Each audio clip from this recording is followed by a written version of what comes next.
The wind rolled cold and lonely across the wide Wyoming plains, carrying with it the faint whistle of the evening train. Snow began to fall again, soft and slow, blanketing the old depot in white silence. Daniel Harlow stood near the platform edge, tall, broad-shouldered, dressed in his brown duster coat and hat, pulled low against the wind. His little daughter, Emma, clutched his gloved hand, her tiny fingers wrapped tight around his. She held her worn teddy bear close with the other hand, the one her mother had sewn before she died. Daniel hadn't planned on coming to the station. He hadn't planned much of anything since Clara died. She'd been his world, his wife, his laughter, his home. The fever took her fast, and though months had passed, her ghost still lived in every corner of the ranch. The rocking chair by the fire, the blue shawl hanging by the window, the way the wind sighed through the cottonwoods at dusk. It all whispered her name. But tonight wasn't about ghosts. It was about duty. The town preacher had written to him weeks ago about a woman arriving on the late train, a mail-order bride meant for another man. But that man had backed out, and Reverend Simmons, knowing Daniel's lonely state, had asked if he might at least meet the woman and offer her shelter until her future was decided. Daniel had refused at first. "I ain't looking for no wife," he'd said gruffly. But the Reverend's words lingered. "She's traveled far, son.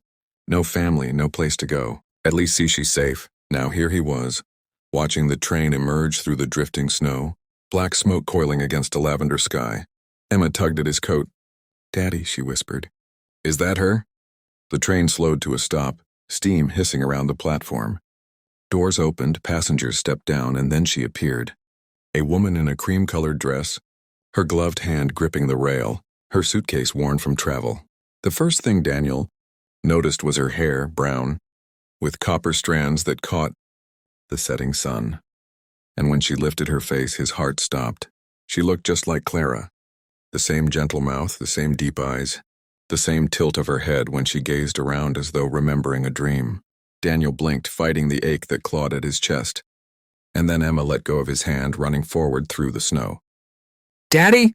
she cried, pointing at the woman. "Daddy, she looks like Mommy." The words froze the air. The woman turned, startled, her eyes soft with confusion. Daniel felt rooted in place. For a moment, he saw Clara again, alive, standing there on that platform. The woman knelt before Emma, smiling faintly. "Hello, sweetheart," she said gently. "What's your name?" "Emma," she whispered. "You look like my mommy." Daniel stepped forward quickly, his voice low. "Emma, that's enough."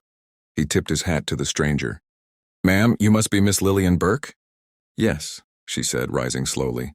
"And you must be Mr. Harlow. Reverend Simmons wrote me about you." He nodded curtly. "Reverend said you needed a place to stay. My ranch is a few miles west. You're welcome there until things get sorted." Lillian studied him for a moment, his rugged face, the guarded tone, the child hiding half behind his coat. "Thank you, Mr. Harlow," she said quietly. They walked to the wagon, snow crunching beneath their boots. Daniel lifted her suitcase into the back. Emma climbed up beside him, still staring at Lillian as though she were a dream.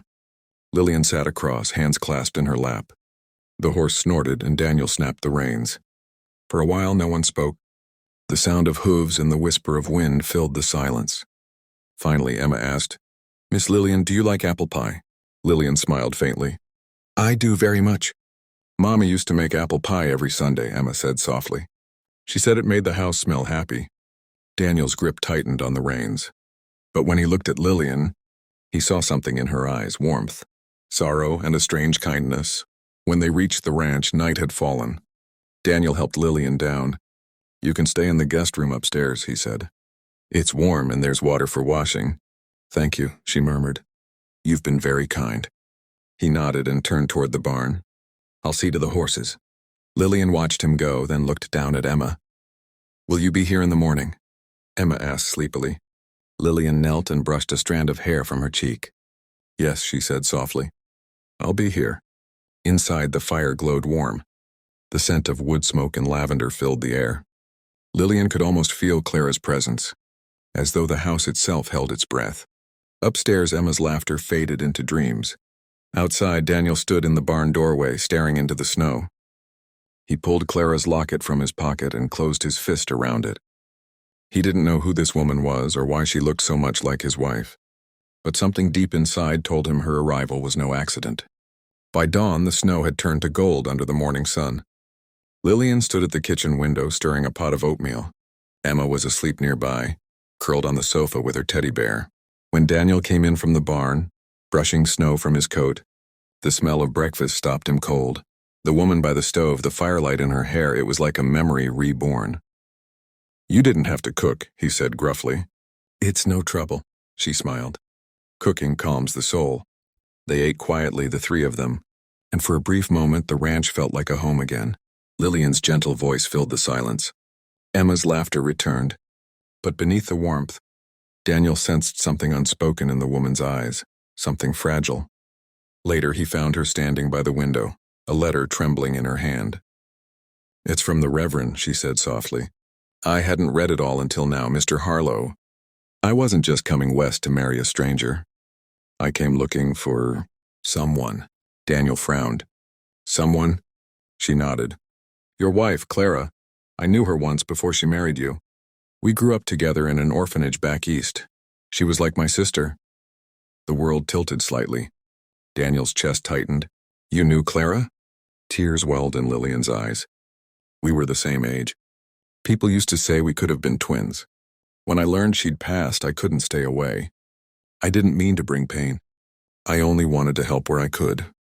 Daniel turned toward the mantel where Clara's photograph stood. "You look just like her," he said quietly. Lillian's voice trembled. "I didn't come to take her place.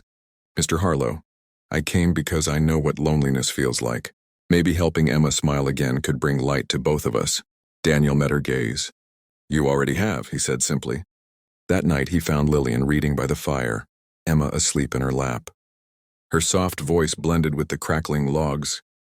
Daniel stood silently in the doorway, feeling peace for the first time in years.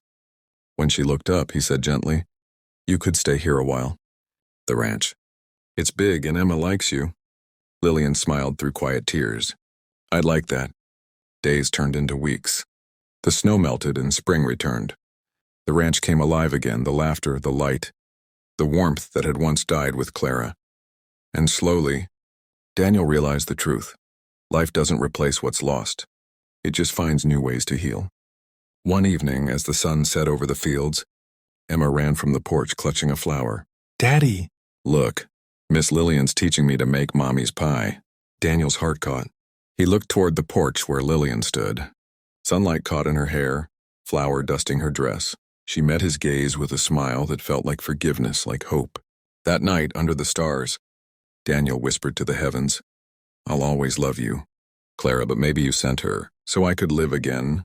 Inside, Lillian placed a pie on the table, her eyes glistening with quiet peace. And for the first time since Clara's passing, laughter filled the Harlow ranch once more.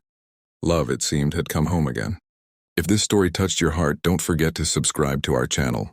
Every story we share carries a message of hope, second chances, and love that never truly dies. Join our family, hit that subscribe button, and ring the bell so you never miss another Western story that warms your heart and stirs your soul. Subscribe now for more powerful tales of love, loss, and redemption across the wild frontier.